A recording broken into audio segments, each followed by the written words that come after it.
नमस्कार दोस्तों, कैसे हैं आप सब। आप सभी के लिए यूपीपीएससी के द्वारा आरओ एआरओ का एग्जाम कराया जा रहा है। आप सभी को जैसा कि पता है, इसके लिए सबसे अच्छा बुक माना जाता है घटना चक्र की। दोस्तों, यह घटना चक्र हर एग्जाम के लिए इंपॉर्टेंट है।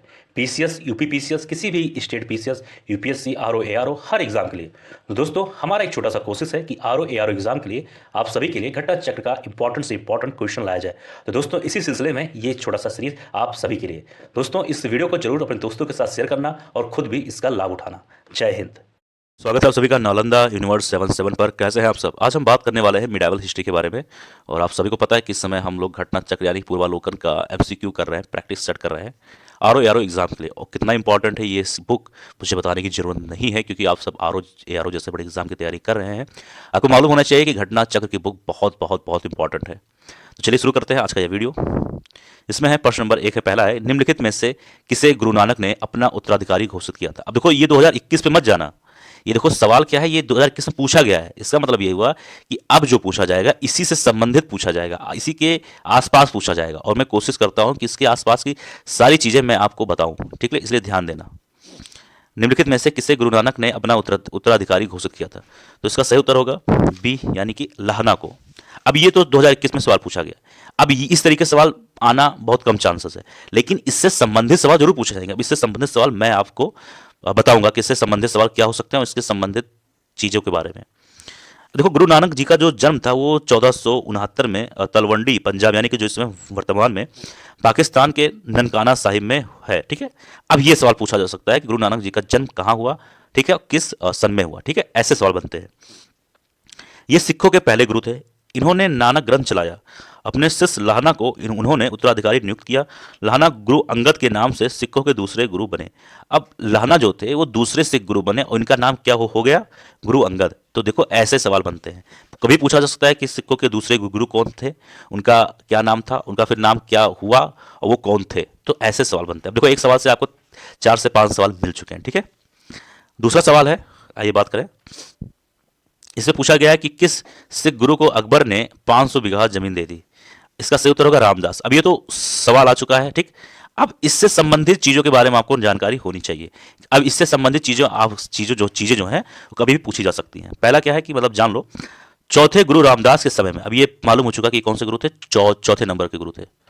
चौथे गुरु रामदास के समय में मुगल बादशाह जो थे अकबर ने उनकी पत्नी बीबी भानी को 500 बीघा जमीन प्रदान की थी। और किसने, अकबर ने इनकी वाइफ को, इनकी पत्नी भानी को 500 बीघा जमीन दिया था। उसमें से एक प्राकृतिक तालाब भी था, ठीक है। उनकी पत्नी बीबी भानी को अकबर द्वारा प्रदान की गई भूमि पर अमृतसर का आज शहर जो बना हुआ है वो उसी जमीन पर बना हुआ है। पहले इस शहर का नाम अमृतसर नहीं था, पहले शहर का नाम था रामदासपुर। लेकिन जो वहां पर तालाब था, जो अभी मैंने बताया है, बाद में उस तालाब के नाम पर इसका नाम पड़ गया शहर का अमृतसर, ठीक है। आगे बात करें अगले सवाल के बारे में। देखो, एक सवाल से कितनी जानकारी मिल रही है आप सभी को। इसमें निम्न में से किस स्थान पर एक प्रसिद्ध सिख गुरुद्वारा अवस्थित है। सही उत्तर होगा बी, यानी कि हेमकुंड, ठीक है। हेमकुंड चमोली उत्तराखंड नामक स्थान पर स्थित है, ठीक है। ध्यान देना, कहां पर, चमोली उत्तराखंड। अगला सवाल है इंपॉर्टेंट सवाल, इसको बोल सकते हो आप, थोड़ा जूम कर लिया जाए। हाँ हाँ, इसमें है कि निम्नलिखित में से किन सिख गुरुओं को तत्कालीन शासकों द्वारा मृत्युदंड दिया गया था। तो इसका सही उत्तर होगा ए, यानी कि 2 और 4, यानी कि गुरु अर्जुन देव जी को और गुरु तेग बहादुर जी को। अब थोड़ा सा इसके बारे में जानकारी ले ही लेते हैं। देखो क्या कि गुरु अर्जुन देव तथा गुरु तेग बहादुर को तत्कालीन मुगल शासक जहांगीर और औरंगजेब द्वारा मृत्युदंड दिया गया। जहांगीर ने गुरु अर्जुन देव जी को मृत्युदंड दिया था और औरंगजेब ने गुरु तेग बहादुर जी को मृत्युदंड दिया था, ठीक है। और गुरु अर्जुन देव ने तर नतारन और करतारपुर नामक नगर बसाए थे। ये चीज ध्यान देना। जो आप लोग आज नाम सुनते हो ना, अतर नतारन और करतारपुर जो नगर है, गुरु अर्जुन देव जी ने ही बसाए थे, ठीक है। आगे बात करेंगे अगले सवाल पे। इंपॉर्टेंट सवाल है ये भी। एक मिनट। इसमें है कि किस सिख गुरु ने विद्रोही राजकुमार खुसरो की सहायता धन एवं आशीर्वाद से की थी। तो इसका सही उत्तर होगा सी, गुरु अर्जुन देव ने, ठीक है। अब गुरु अर्जुन देव ने क्या कहा गया है कि किस विद्रोही राजकुमार खुसरो की सहायता की थी। अब बात कुछ ऐसा हुआ कि जहांगीर का एक पुत्र था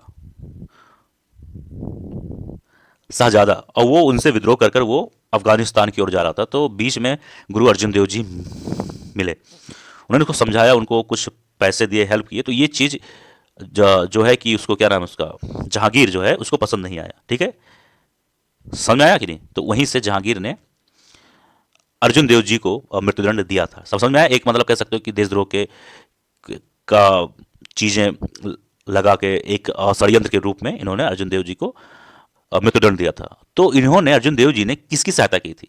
तो उन्होंने जिनकी सहायता की थी वो जहांगीर के पुत्र ही थे, और ये चीज जहांगीर को पसंद नहीं आया था। ठीक है, आगे बात करेंगे। निम्नलिखित में से कौन सी मुद्रा छत्रपति शिवाजी के राज्य में प्रचलित रजत मुद्रा नहीं थी?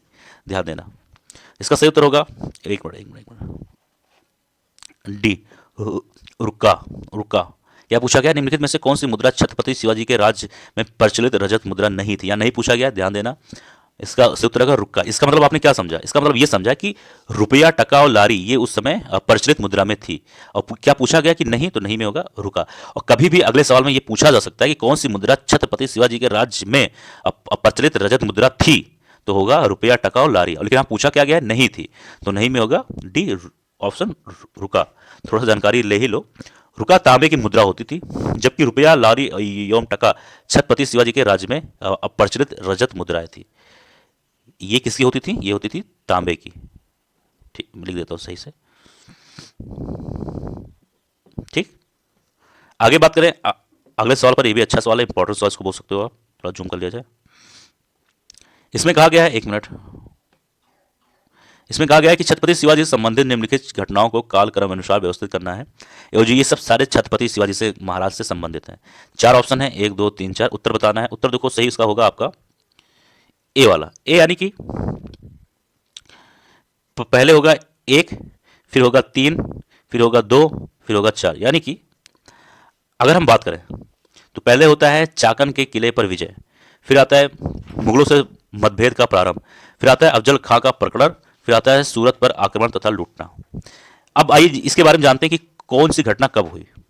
अगर हम बात करें सबसे पहले पॉइंट पर, चाकन के किले पर विजय, तो ये हुआ था आपका 1648 में। मैं यहां पर लिख दे रहा हूं 1648 में, ये 8 है। अब दूसरा पॉइंट है मुगलों से मतभेद का प्रारंभ, ये हुआ था 1657 में।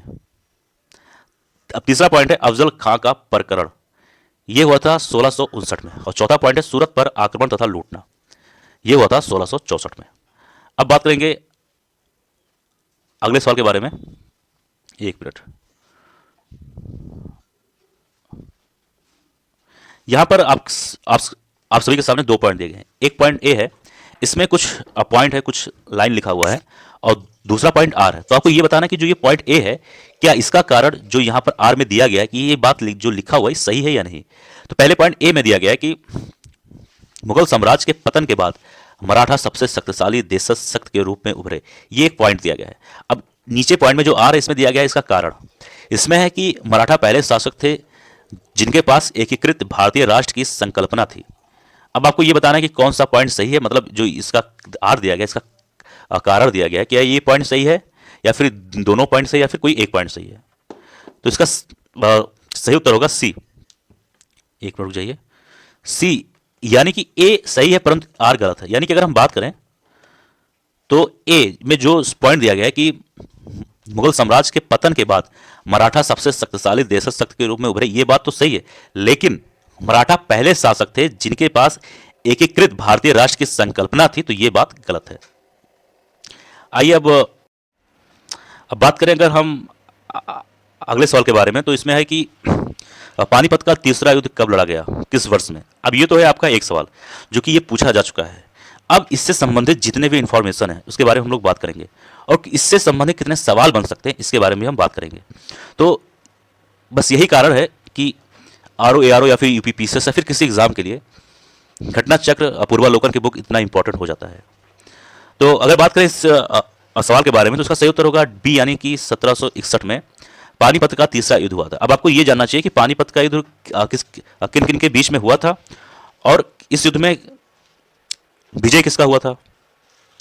तो अगर हम बात करें तो पानीपत का तीसरा युद्ध 1761 में मराठों तथा अहमद शाह अब्दाली, जो कि अफगान का था, ध्यान देना, अहमद शाह अब्दाली के बीच में हुआ था। इसमें मराठा सेना का जो नेतृत्व था वो सदाशिव राव भाव ने किया था। भाव ने मतलब भाऊ ने किया था। और इस युद्ध में मराठा की बहुत ही बुरी तरीके से हार हुई थी। अब आइए बात करेंगे अगले सवाल के बारे में। इसमें है कि औरंगजेब की मृत्यु के समय मराठा नेतृत्व किसके हाथ में था। बहुत ये अच्छा सवाल है। ये इसी तरीके से ये सवाल सेम सवाल पूछा जा सकता है इस बार। तो इसका सही उत्तर होगा ऑप्शन नंबर डी यानी कि ताराबाई। ध्यान देना इसके बारे में। अब देखो क्या कि राजा राम जो कि राजा राम साहू के प्रतिनिधि के रूप में मराठों का नेतृत्व करता रहा। कौन था, ध्यान देना। राजा राम साहू के प्रतिनिधि के रूप में मराठों में नेतृत्व करता रहा। राजा राम की मृत्यु के बाद उसकी विधवा पत्नी ताराबाई ने अपने 4 वर्षीय पुत्र को शिवाजी द्वितीय के नाम से गद्दी पर बैठाया और मुगलों से स्वतंत्रता संघर्ष जारी रखा। औरंगजेब की मृत्यु के समय मराठा नेतृत्व ताराबाई ने के हाथों में ही था। और ताराबाई कौन थी, राजा राम की पत्नी थी। कौन थी, ठीक है, पत्नी थी। और इन्होंने अपने 4 वर्षीय पुत्र को नाम दिया था शिवाजी द्वितीय। और जब औरंगजेब की मृत्यु के समय सारे मराठा का जो कह सकते हो कि नेतृत्व ताराबाई जी के हाथ में ही था। तो दोस्तों यह था आज का सवाल। मुझे उम्मीद है सभी को सवाल पसंद आया हो। कोई भी दिक्कत, कोई डाउट, परेशानी हो जरूर कमेंट बॉक्स में लिख देना। मिलते हैं किसी और वीडियो में। आप स्वस्थ रहें, अच्छे रहें। जय हिंद, जय भारत।